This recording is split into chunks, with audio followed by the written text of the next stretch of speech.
Support for this episode comes from NordVPN. Well, this week, Alastair, I want to highlight Nord's browser extension. So this is a super fast, very lightweight version of their VPN app, and you can use it on Google Chrome, on Microsoft Edge, and on Firefox. And does it work in exactly the same way as the other stuff you've been talking about? Yep, you can just install it, turn it on, leave it running, and in the background, it will secure all your browser traffic. So even if a website isn't encrypted, you won't be a target for online spying. It will mask your IP from websites, so it keeps your identity hidden.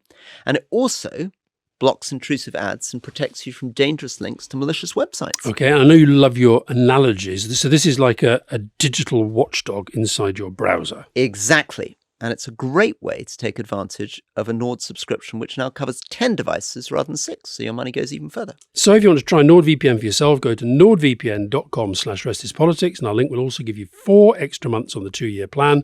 That is the best discount available. There's no risk with Nord's 30-day money-back guarantee, and it's a great way to support the podcast. The link is in the podcast episode description box.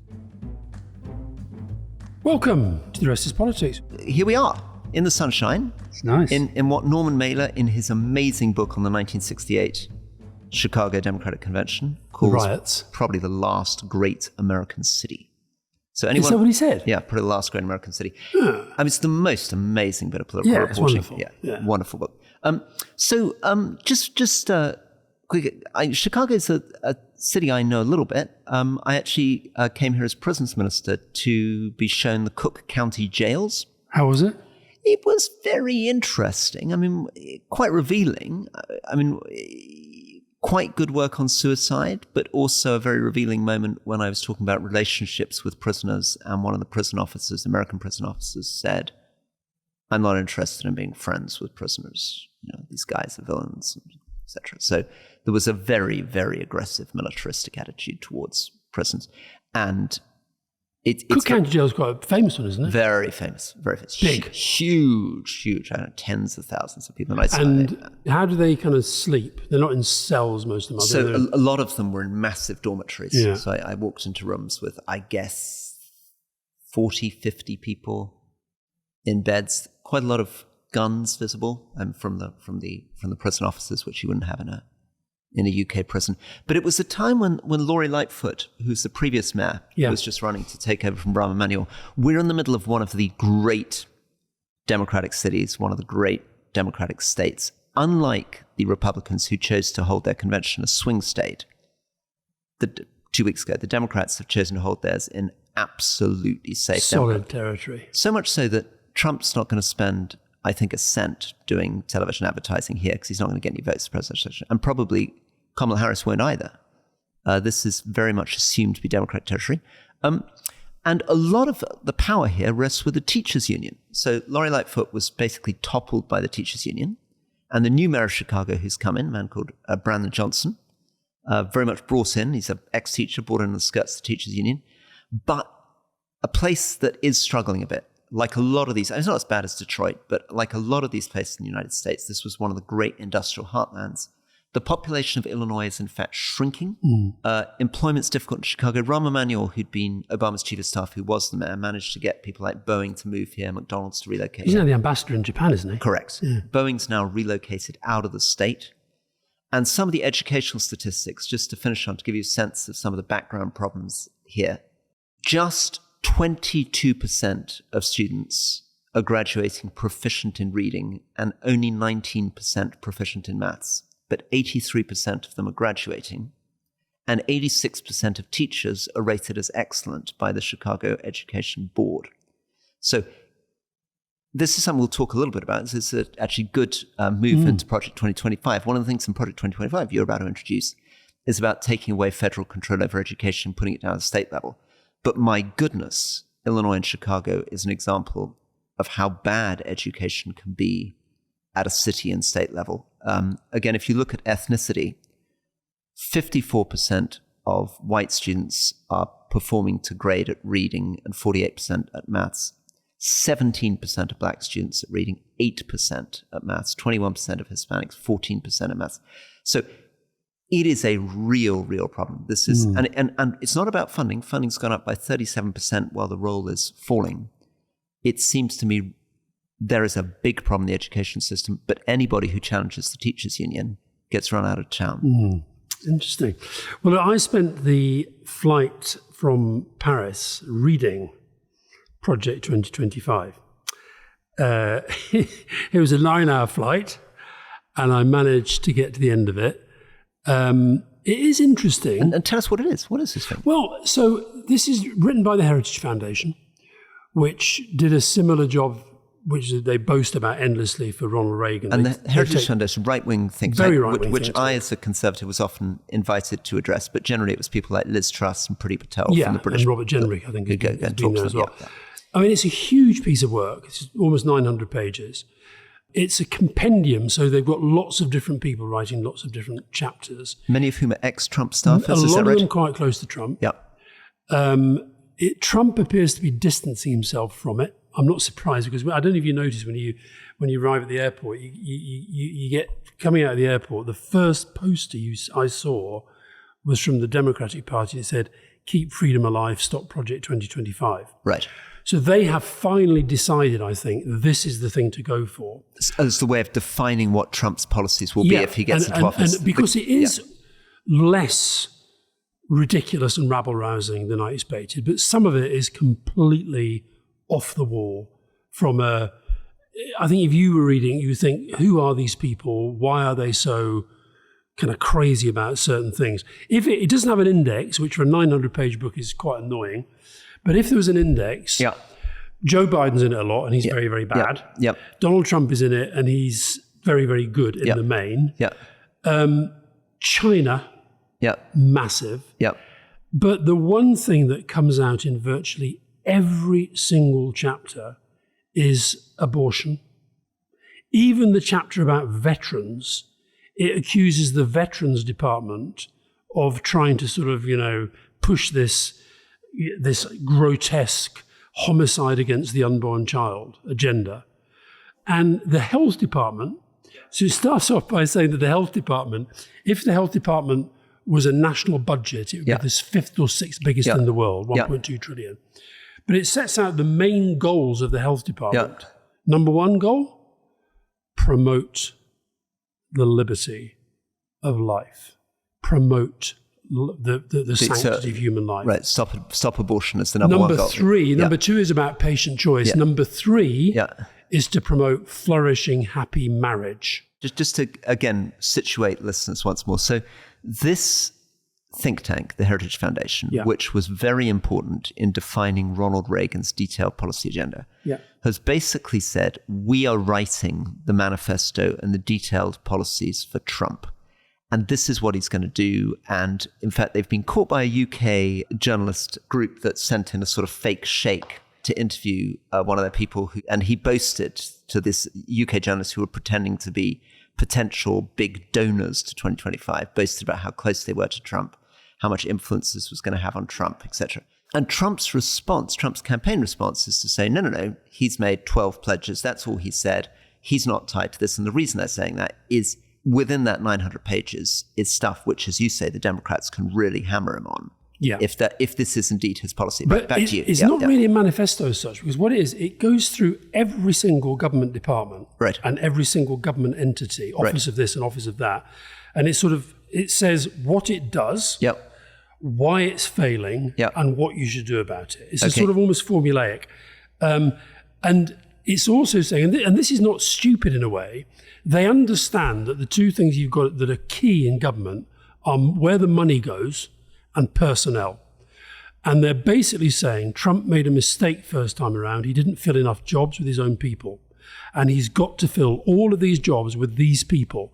And they're now using this document to train them, vet them, educate them in how to attack this woke agenda. The woke thing goes through every page of this. To put it in a UK context, we'll come back to you on some more of the details, but this is relevant to the UK debate because, of course, my experience as a minister is that 95% of what goes on day to day, maybe 99%, is really about the civil service, which in the UK case is a permanent, professional, impartial civil service, which can respond to prime ministerial direction, but generally, in my experience as a minister, responded more quickly if it was something in a manifesto and the Prime Minister wanted to do. And if you're a junior minister, you've got a bit more problem trying to achieve radical change.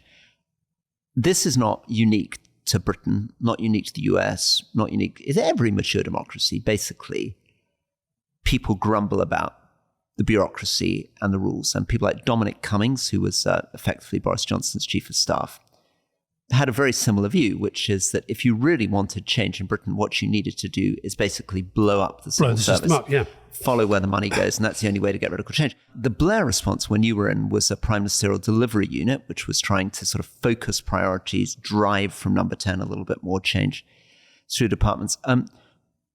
Back to you then. So the idea is that, and this is very common amongst the right all the way across Europe, they accuse the left of something called the march through the institutions, which is a kind of Trotskyite idea that you put a bunch of left-wing people... And in fact, they are the ones who are going to march through the institutions. So the introduction is by this guy, Kevin Roberts, who's the president of the Heritage Foundation.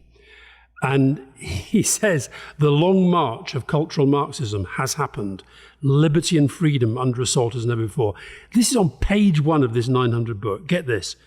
Toxic normalization of transgenderism with drag queens and pornography invading school libraries.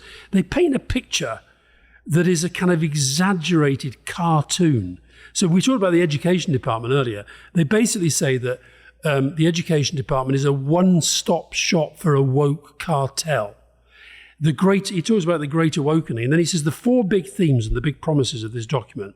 1, restore family. And he means husband, wife, kids, okay? Woke culture warriors are killing the family. We need to delete the terms sexual orientation, gender, DEI, abortion, reproductive rights. Pornography, jail those who make it, register as sex offenders all who purvey it, shut down the tech firms that facilitate it. Excise critical race theory and general ideology from all curricula. This is just the first couple of pages. Then the big thing, dismantle the administrative state, okay? The administrative state, they say, has become more powerful than Congress. They're unfireable. We've got to fire them. Environmental Protection Agency, strangling energy production. This is the Department of Education injects racist, anti-American, ahistorical propaganda into America's classrooms. The Pentagon. Now, what's your image of the Pentagon? Right? Might be pretty conservative. Pretty tough, right. Yeah. The Pentagon, full of woke bureaucrats forcing troops to attend white privilege training seminars. It's like a sort of mad Daily Mail column. So just pause for a second. So you can pick up quite a lot of this stuff going on, obviously, all the time when we look at our ex-Twitter accounts. The American right have picked up, for example, on a ad the British military's put out of a woman in uniform leaning lecherously and a man in uniform sort of turning away, and we're against sexual harassment. And it's been posted by the US right-wing blogger, who I know a little bit, Ben Shapiro, under the heading, "This used to be an empire on which the sun never sets." And the idea is that, the British military's gone too woke on them. So they're completely transfixed by this. But it keeps coming back to the sort of question of the balance between whether people actually naturally care about this, whether people even encounter this in their daily lives, to what extent this is whipped up, and then to what extent the whipping up makes it reality. I mean, maybe because, I begin, and I'm afraid I have this view on quite a lot of this stuff in the UK. I literally cannot understand either side of this debate. I can't understand why people, because in daily life, you don't see it. It's so invisible, right? It's just not there, right? Yeah. Drag queens are not perpetually out there turning up in schools, etc. So, but of course, social media makes it seem as though it's there because the one image of the drag queen shared 3 million times. It's like in my constituency again. I often thought when I began in 2010, I remember a woman saying to me, "Oh, it's a disgrace. You can't see a white face in Penrith anymore." Right? So 99% of my community was white. I think 650 Bangladeshis in the whole constituency, right, out of 70,000 people. And I remember thinking, well, this is daft. But of course, what I underestimated is it doesn't really matter whether her statement about the high street in Penrith is correct or not. What matters is that if she's living in a social media environment in which she's able to think, and this is what she responded to me when I said, well, really, do you encounter... She said, oh, well, not here then, but somewhere else. So it's quite possible that this stuff, I don't know. But here's my challenge to it, though, is that in that Musk-Trump interview, I noticed that Trump basically focused on immigration, cost of living, and didn't get into any of this weird stuff. Well, because I think Trump probably suspects that the way to win the election is actually on immigration, cost of living, and that all this stuff is a bit fringe. There's so much projection in this. So he says at one point, there's a section about taking the reins of government. It says America's divided between two opposing forces: woke revolutionaries. Yeah, I don't know what a woke revolutionary is. And those who believe in the ideals of the American Revolution. We know what a woke revolutionary is, right? But I think... I think a woke revolutionary presumably is a very, very tiny number of people on the far progressive left of American politics. But they're basically saying that anybody who is not them is a woke revolutionary. Well, isn't this the way that this kind of dialogue works? That instead of acknowledging that there is a tiny number of woke revolutionaries and a tiny number of weird MAGA obsessives, and that the vast majority of the American population, generally speaking, doesn't think about this all the time. They want to create the illusion of a civil war by suggesting you've got 50% against 50%. But they also want to make people think that the country is terrible. They've got this line, right? You'll get a better job if you are a drug addict, alcoholic, morbidly obese, have IBS, irritable bowel syndrome, or a psychological disorder. You get a better job. Now, where's that coming from? And then you get this... Where do you get a better job? Does it explain? In the civil service. In the civil service, right. Okay. In the federal government. Right, because the federal government is all bad. Now, back to defence. The DOD, Department of Defence, has emphasised leftist policies over military readiness. There's no backup to any of this stuff. Right. They just they assert it. Even in the DOD, there must be no support for travel to abortions. Right. One of the things they're suggesting in the defence section is that chaplains should have a bigger role about emphasising Christianity. Yeah. I'm sure the Chinese are going to absolutely quake at this sort of stuff.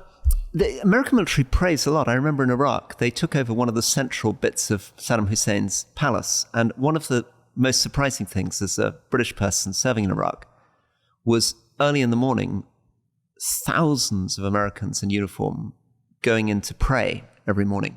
All of them in their combat fatigues before they went out to their day. It's a much more religious society.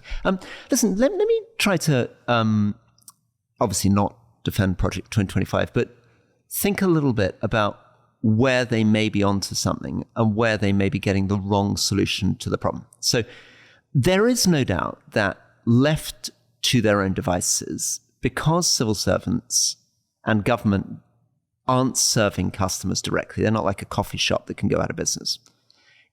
It's not uncommon, I found, in the Ministry of Justice, in DFID, in the Foreign Office, in DEFRA, for departments to slightly chase their tail. You can end up with an incredible number of committee meetings, an incredible amount of money going to consultation, into posters, into away days, into new initiatives which people are championing, which don't have much to do with making the public's life better. I tried to, I was slightly having this conversation with your friend Gus O'Donnell when we interviewed him on what I hope will be the first of a number of interviews for permanent secretaries. But I was pointing out to him, for example, that, and this kind of agreeing with Project 2025, when we were doing the Syrian war, my unit working on the Syrian war was relocated to East Kilbride near Glasgow because that was meant to be good for regeneration. So they couldn't turn up to meetings on the war in London. I was then told, well, they'll be able to fly down. And then I turn up there to say, well, haven't I seen you? And they say, well, we've been looking at our carbon figures, so we can't fly down, right? So I do think some of this stuff goes on. And I felt in the Ministry of Justice, they put a lot of money into producing posters. I suspect you'll be a footnote in the next version posters of this. Saying, look, no, I remember in the Ministry of Justice, assaults on prisoners had gone up from 10 to 30,000. The entire prison situation was out of control. And a lot of the focus of permanent secretary was generating posters saying things like, we celebrate diversity, we have a zero tolerance attitude of violence. People literally being assaulted under posters saying we have a zero tolerance attitude of violence. So there is some of this stuff. And the question is, how in any of our countries is the sensible way of challenging this without throwing the baby out with the bathwater? I mean, there is something in it. but they exaggerate it to such an extent that they come over as completely unhinged. They say, agencies for international development. Now, let's be honest, America, Japan, UK, big powers in international development, okay? They describe international development as a self-serving complex of aid organizations and NGOs. Biden has turned USAID into a huge fund for abortion, gender issues, and climate extremism. Is being captured by and is enriching the left. That is insane. Well, it's totally insane. And let me explain what that means. So what that means is that they have, again, very modestly begun supporting family planning, particularly in sub-Saharan Africa, where there are big problems on population size. You know, Niger, Sahel, where these coups are happening, average family size 7.2 children in countries which are ravaged by drought. And where many women want some basic support in family planning. And it's completely disgusting. Virtually every chapter has abortion. It has masks and vaccines.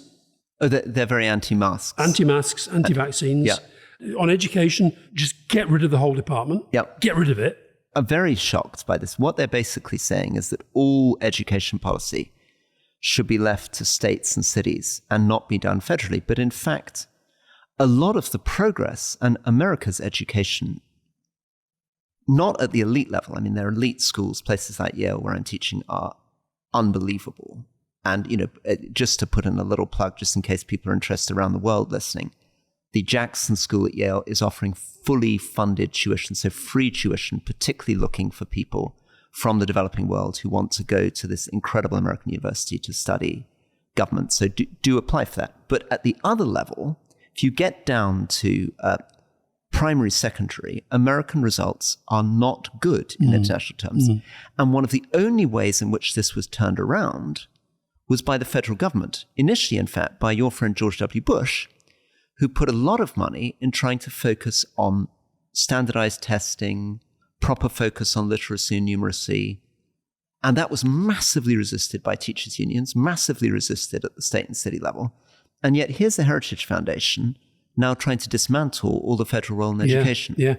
I think George Bush would see this document as some weird shit, as he once said about Donald Trump. Let's just, honestly, there's so much stuff in this. Energy. Stop the war on oil and gas. I mean, the other issue is climate. These are big climate change deniers. They talk about the climate crisis alarm industry, which, of course, the woke left are driving. They want to get rid of the Environmental Protection Agency. And this thing about you read it like the Environmental Protection Agency, I think, someone correct me, but I think was one of the great achievements actually of Richard Nixon.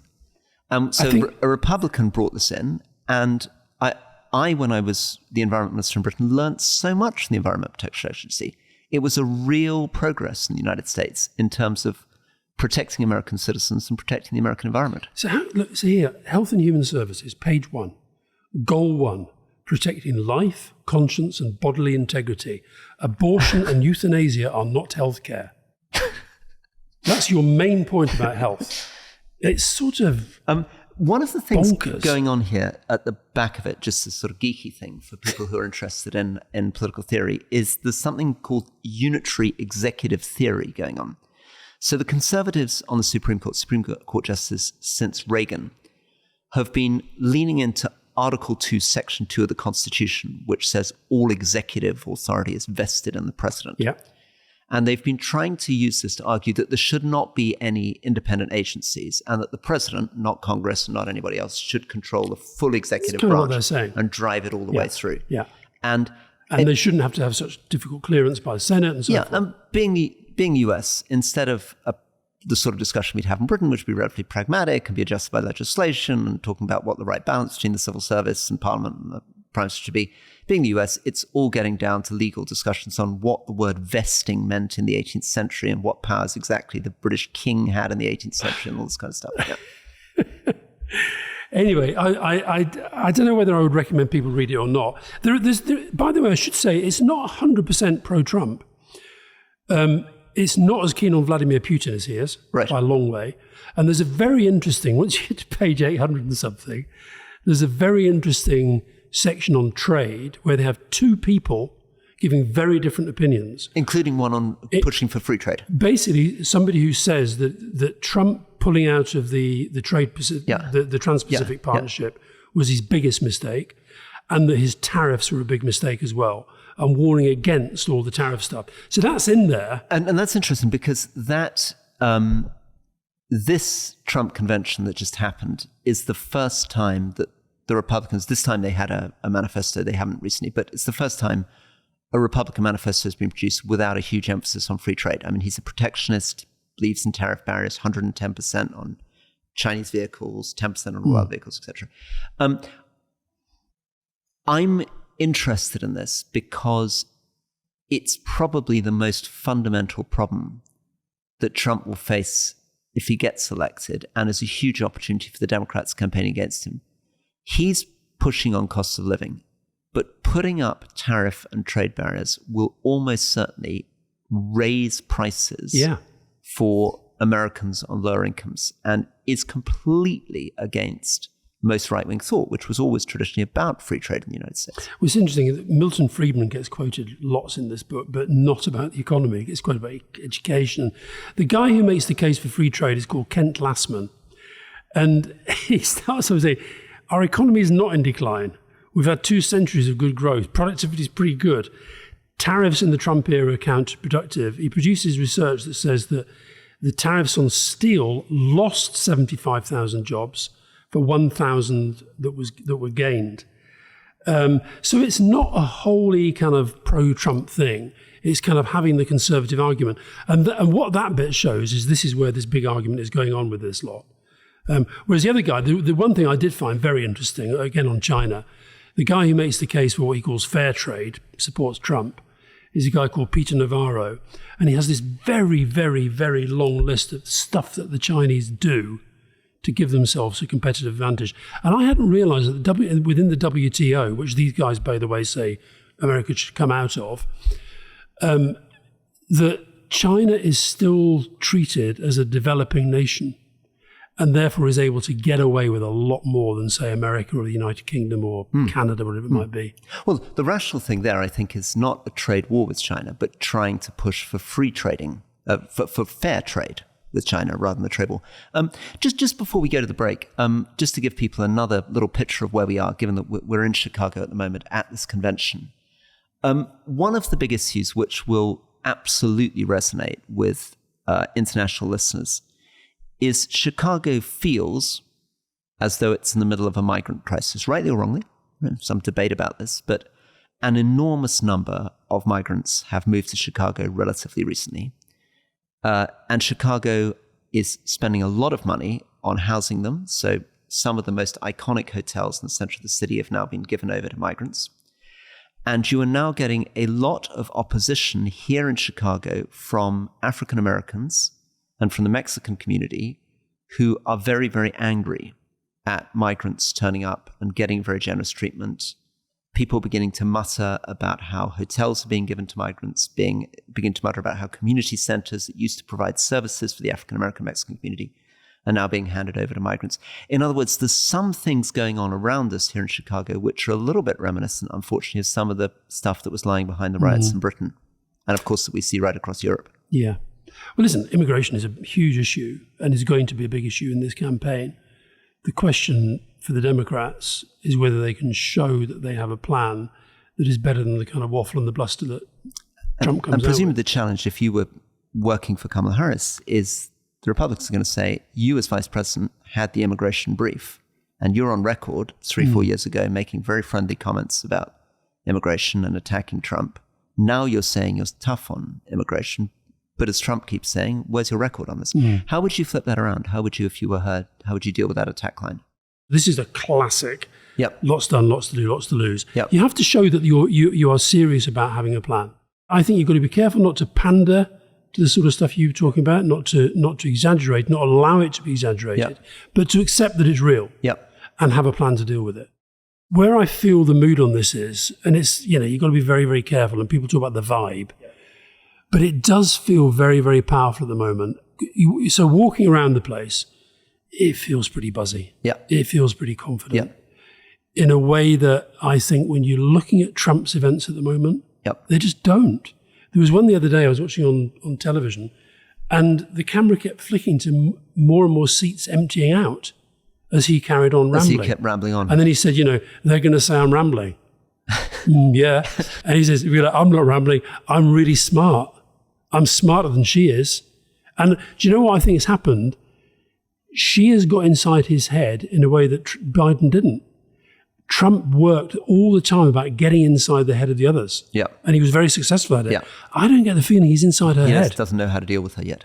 And I think the fact that she laughs, and he calls it the cackle, the fact that she dances and he does that stupid kind of whatever don't even know what he's doing. Well, all populists do it. Prabowo, the sort of I never saw Orban dance. Special Forces general in Indonesia. Does he dance? Yeah, he basically won the election in Indonesia as president on the basis of really crap dad dancing. Okay. And rehabilitated himself from being like a proper human rights abusing Suharto son-in-law Special Forces commander. And then by doing a little bit of dodgy dancing, suddenly becomes the lovable uncle that everybody wants. You see, I think what he will hate is the fact that there was a clip this morning I saw. She was meeting the fire service and there was a dog there. And she just started playing with this dog. And it was so sort of natural. Yeah. And somebody said, you can't imagine Donald Trump doing that. No. And it's not when she dances, she just looks kind of at ease with herself. She seems confident, doesn't she? She's somehow got a confidence, which is wonderful. And very difficult to replicate. And probably a confidence that doesn't seem patronizing in the way that I'm afraid Hillary Clinton sometimes came across to people.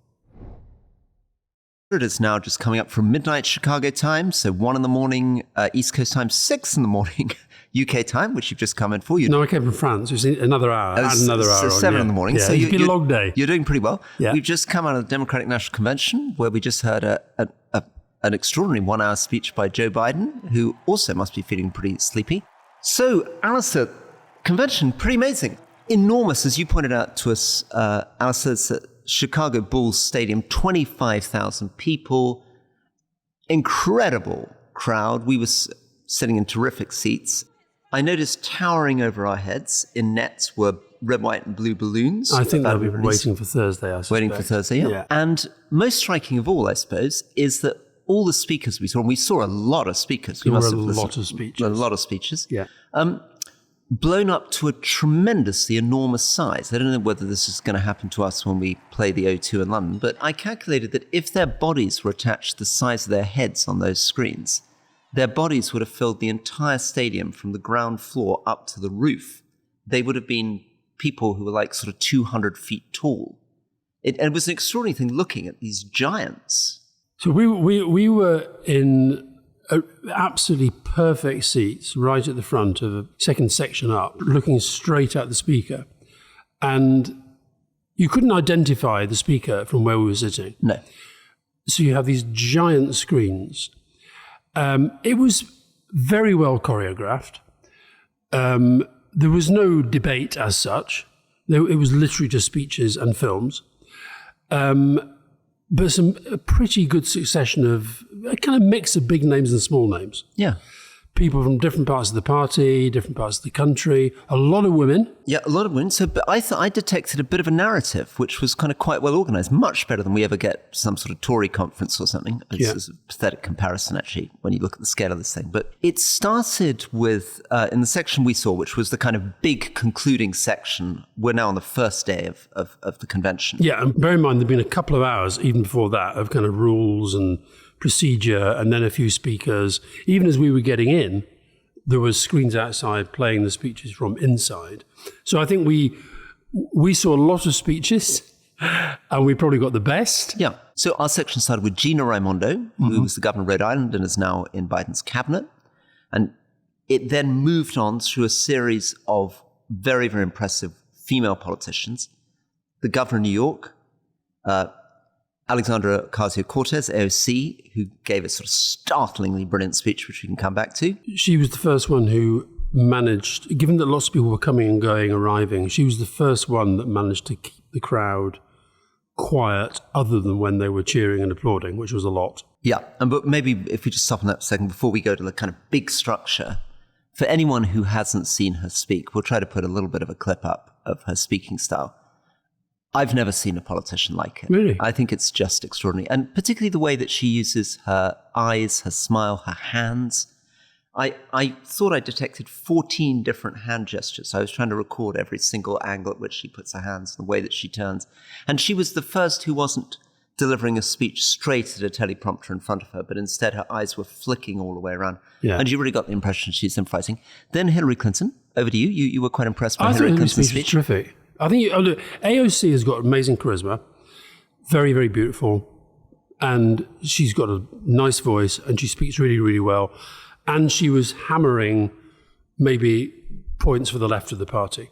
So she was going down very, very well in the audience. Hillary Clinton got an amazing reception when she came on. I think was actually quite taken aback by it. She knows she's popular in the Democratic Party, but it went on, and she kept trying to start the speech, and people cheered her again. But I thought, I mean, Hillary's not a kind of Barack Obama-style speaker, but I thought the climax of her speech was fantastic. What happened at the climax? Well, it was just like sort of, I mean, you were saying, you know, she's got sort of several endings to this speech. But I think what happened was that the audience worked out when it was going to end. And she just had this sort of repeating lines that were getting louder and louder and louder applause until the very end.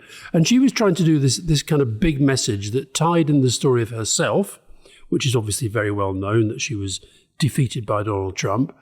But the keep going, we keep going because we have beliefs. And this sense of tying her story to the story of America. And I mean, Trump obviously figured large in most of the speeches, but not in a way that made it feel like it was all negative stuff.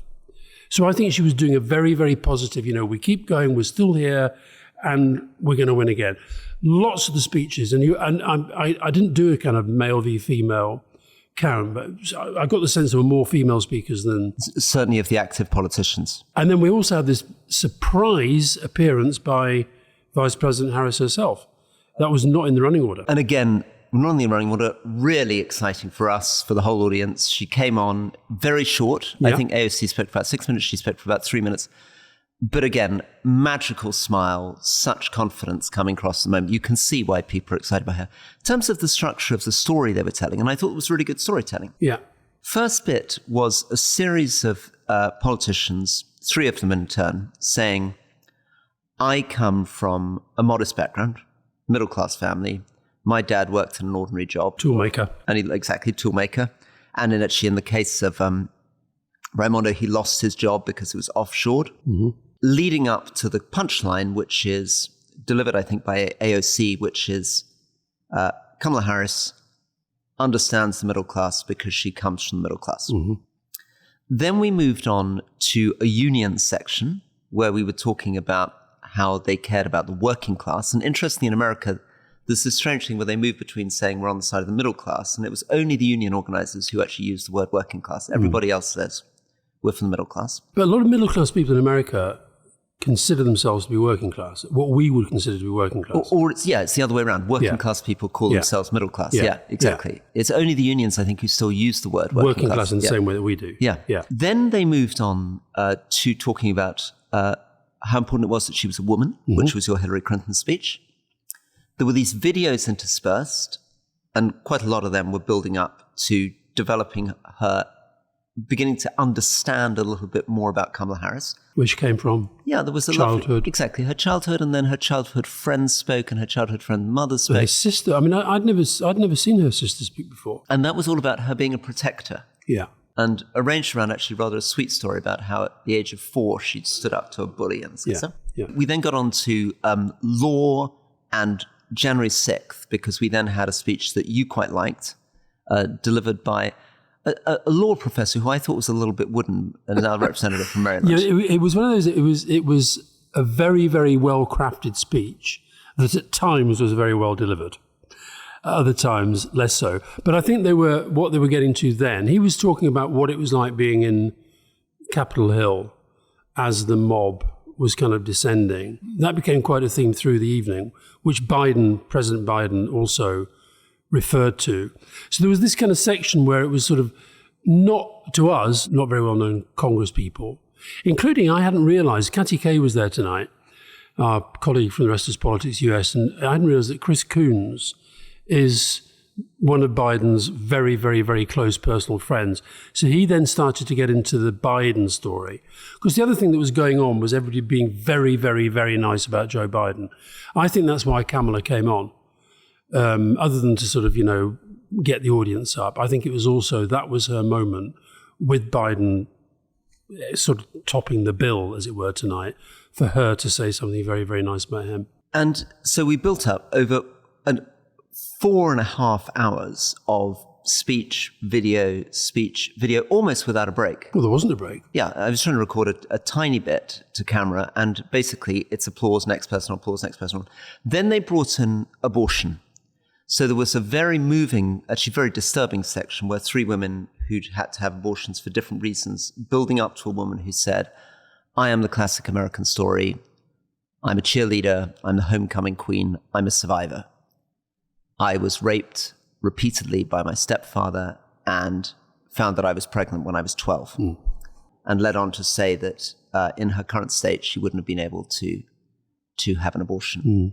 And other people talking about how they were forced to go to emergency rooms twice for miscarriages, almost lost their lives because of this. And 2 things to say on that. The first is that just as I was making the point that on the 2025 document, abortion kind of just goes right through it. Abortion, women's control over their own bodies, reproductive rights was mentioned again and again and again tonight. But what I thought was interesting, the first story was told by a couple, and it was the man who was speaking, whose wife then made the point, this is an issue that has to be fought by men as well as women, which went down really, really well with the men and the women in the audience. And then was followed by Bashir, who's Governor Andy Bashir, who's the governor of Kentucky. Was then followed by the governor of Kentucky, Andy Bashir, from which state the woman who had the child was made pregnant at 12 came. So I thought that was interesting as well, that the main, as it were, just about abortion speech, apart from the couple and the 2 other women, was actually from a male politician. I thought that was quite significant. And then the final chapter, I guess, was, as you say, these extraordinary tributes to Biden, which led into Jill Biden and Ashley Biden, his daughter, and then finally Joe Biden himself giving an hour-long speech. And it was very, I thought sort of mesmerizing, because I felt at least that one was watching his age. I guess I was thinking, like many people in the audience, would he have been able to do another 4 years? Probably a bit of relief that he stepped down, gratitude that he stepped down. He did fumble and stumble over his words at one point, and the audience helped him through all of that. They clapped through it. But generally speaking, he was pretty good for. He's got this issue though, which I think would have been a problem if he continued for another 4 years. Partly with his, maybe I'm getting too much in his speech, his hand gestures. He can't really raise his hand comfortably over his shoulders when he's sort of pointing to people. What I sense about them, and look, I know anybody who listens to this podcast knows that I really, really can't stand Donald Trump, and I think he's a terrible human being. But I think when a lot of the stories that were told about Vice President Harris were about her empathy. So there's one speech which I found really quite moving.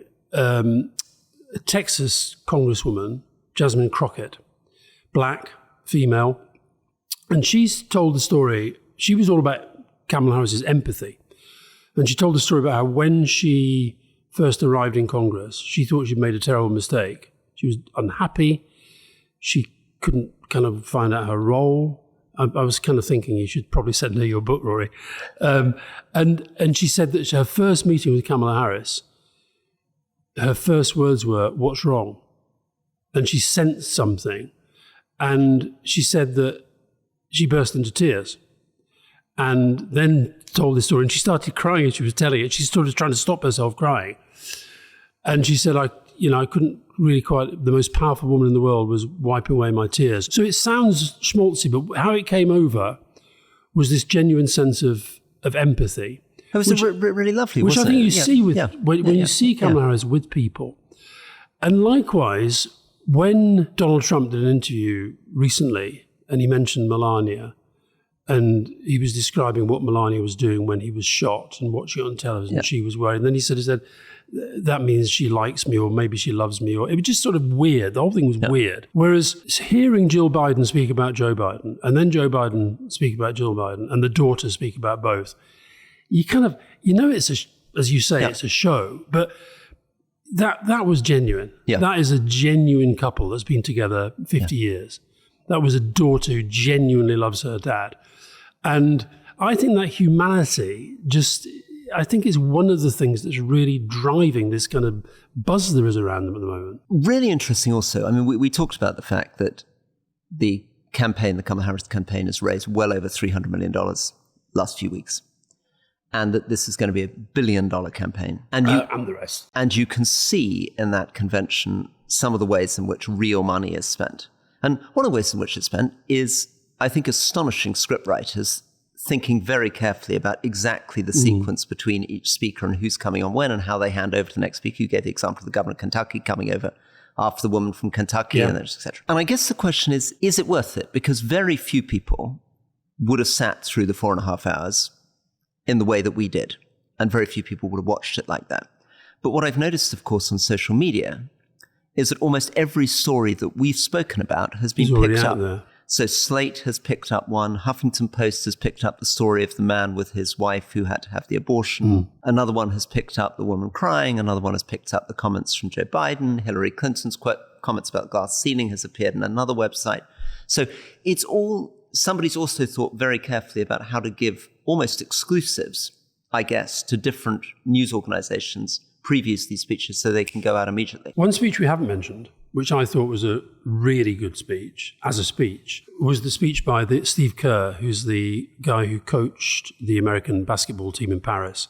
So he was. I thought his speech. Can I just ask one question on that though? Because I mean, he got a gold medal for basketball, but am I not right? The Americans always get a gold medal for basketball because they're the only people who really play basketball, so they've never not got a gold medal for basketball in the Olympics. America is very good at basketball, right? But they were in Paris against the French, who are also quite good at basketball. Right. But the point is, he was making the point that if you're like him, he said, I know they'll already be on Twitter saying, stick to blowing your whistle or whatever you do. So he's putting his head above the parapet, but essentially saying he feels he had a duty to do that. But then what I thought was really interesting was he talked about leadership from the context of being a leader and what he wants to see in a leader. And he did put the boot in directly to Trump at one point, but essentially he was saying the qualities good leaders need.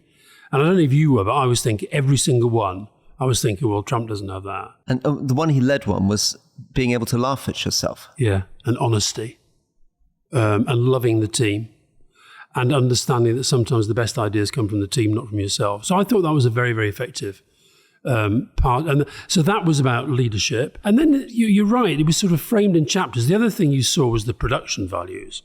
I mean, look, I was involved in lots of party conferences for the Labour Party, and we were very, very professional and very well organised and what have you. But when you looked at the scale of the televisual organisation of tonight, it was huge. It was more like a kind of rock concert. And they were changing their speakers, their costumes as quickly as Taylor Swift. I mean, it was quite a kind of shift in truth. And the other thing was I don't know whether you did. I sort of pretending to be a kind of independent-minded observer. Yeah. I wasn't taking any of the placards, but every single speech, they came around with new placards. With a new placard, yeah. So you knew Jill was about to speak because you suddenly got a green Jill placard. Jill placard, and we fight to win. And so that's choreographed to what the speech is going to say. And some of those placards were quite useful because the only moment of uncertainty in the thing was when some people unveiled a banner saying stop arms sales to Israel. Yeah. At which point another group of delegates moved their "We Love Joe" banners in front of it to try to hide it from the cameras. There was a great sort of tussle. From Joe Biden's perspective, I was a little bit nervous at that point because it was getting quite noisy at one point. The people unfurling the banner were getting quite loud, and I could see he was kind of just a little bit edgy. But then I noticed he just didn't look there again. Right. And he just carried on speaking. I tell you, I think he's got a lovely he's got a fabulous smile. Incredible. Are those all his own teeth? Incredible white teeth. Well, they're teeth that have obviously had quite a lot of work. Right. But I don't know whether they're his own or not, but they're good teeth. Yes. He's got a lovely, slightly lopsided smile. And he's got these interesting habits, which I think you only see if you do watch him at length like that. So he uses this phrase a lot, that's not hyperbole. Yeah. Right, so he'll say something, he'll say, Donald Trump's the worst president. That's not hyperbole. And then the other thing he does, when he says something bad about Donald Trump, and the audience regularly boo, it's almost like he feels he has to engage with them as though they're booing his point. Yeah. No, listen to me. This is serious. So he's got these little sort of tics and mannerisms.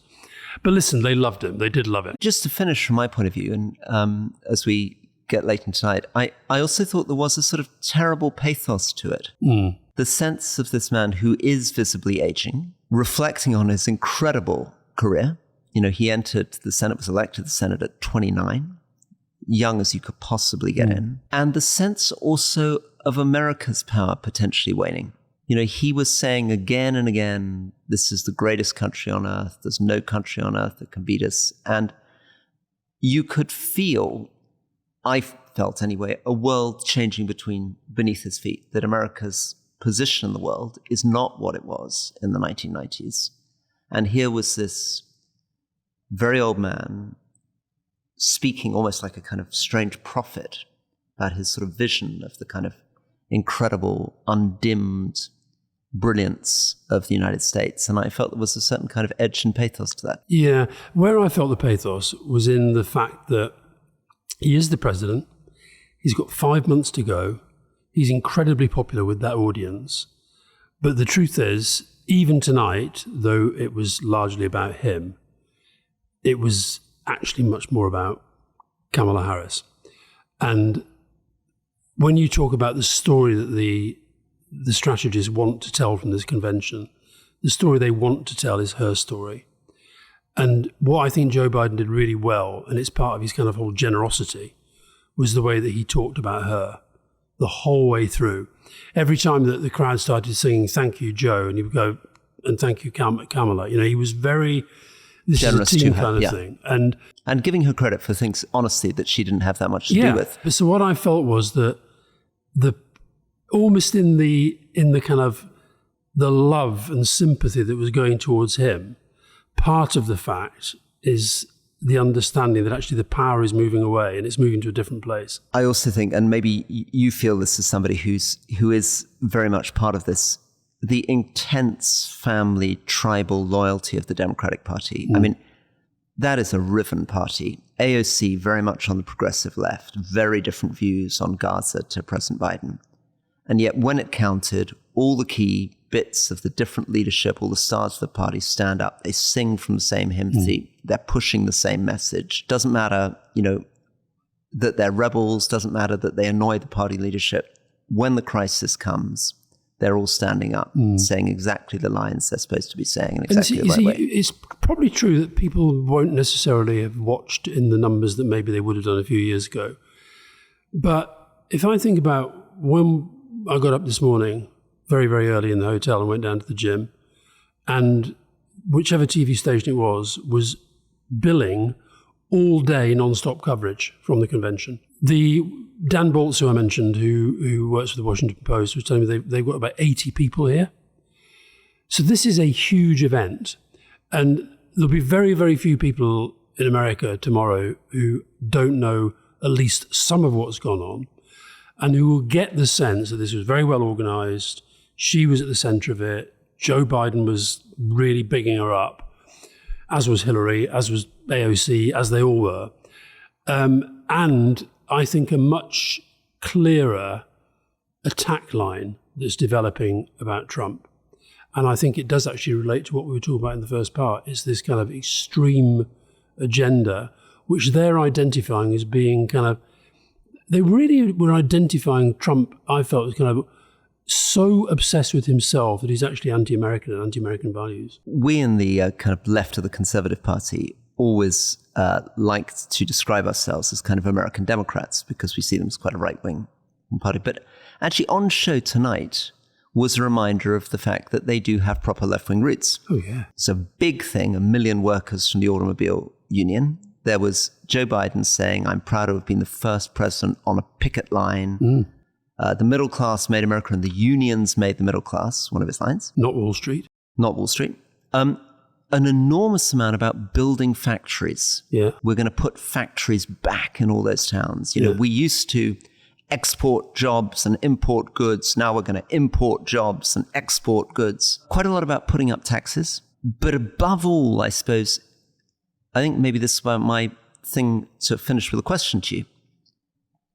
We heard a lot today from different people, including pollsters, that the aim of Kamala Harris in this election needs to be to reassure the independent voters that she's got the young people, she's got the progressive left on side.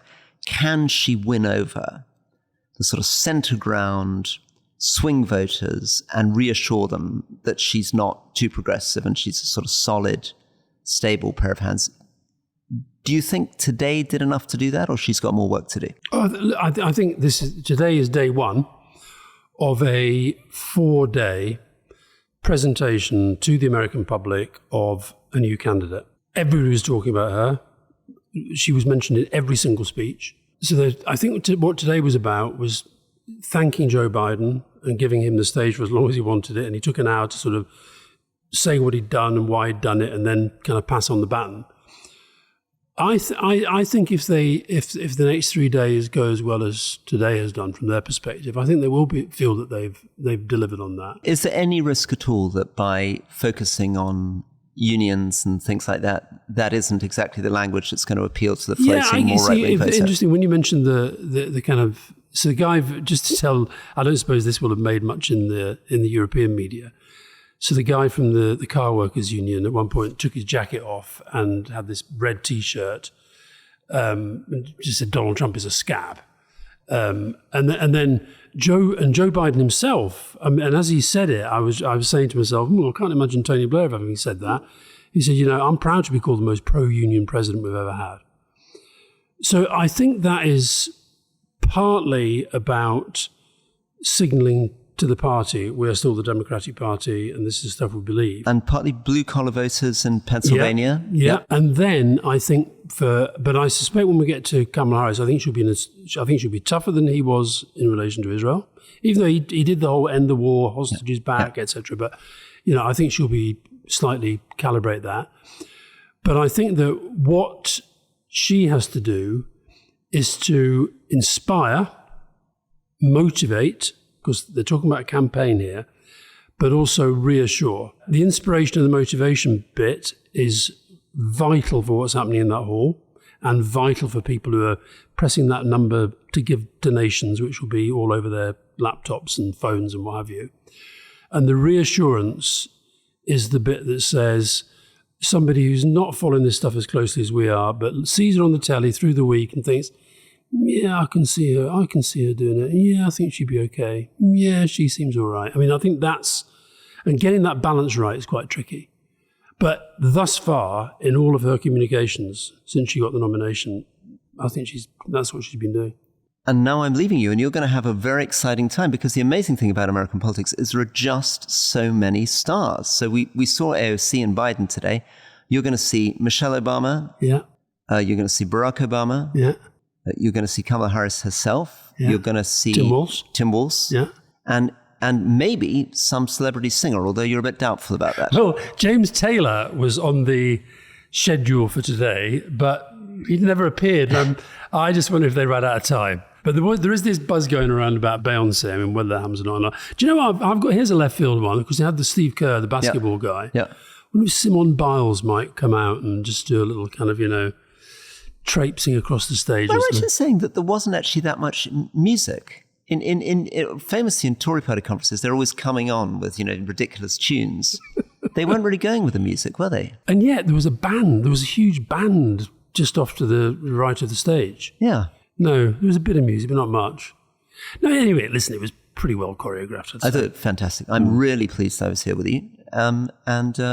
Again, enormous respect for keeping going at what is now nearly 8 a.m. your time. We should also tell listeners, we've done several interviews today, not with the big names, but with different aspects of the convention, which we'll be putting out over the next few days. Yes, I hope people can listen and enjoy it on Leading. So we've got a veteran congresswoman, we've got a young elector who's the whip for Kamala Harris from Connecticut. We've got an amazing attack dog, an ancient attack dog who's been produced from California. And we've got a pollster, a loyal Democratic pollster. And I think those 4 voices probably give a better idea of the real substance of the convention than anything you'll pick up anywhere else. And if I bump into any Tim Walz tomorrow or Barack Obama, and I'll say, Look, normally I do these interviews with Rory Stewart, but he's But I've buggered off. I buggered off. You do them on your own. Yeah. Thank you, Alastair. See you soon. Bye-bye.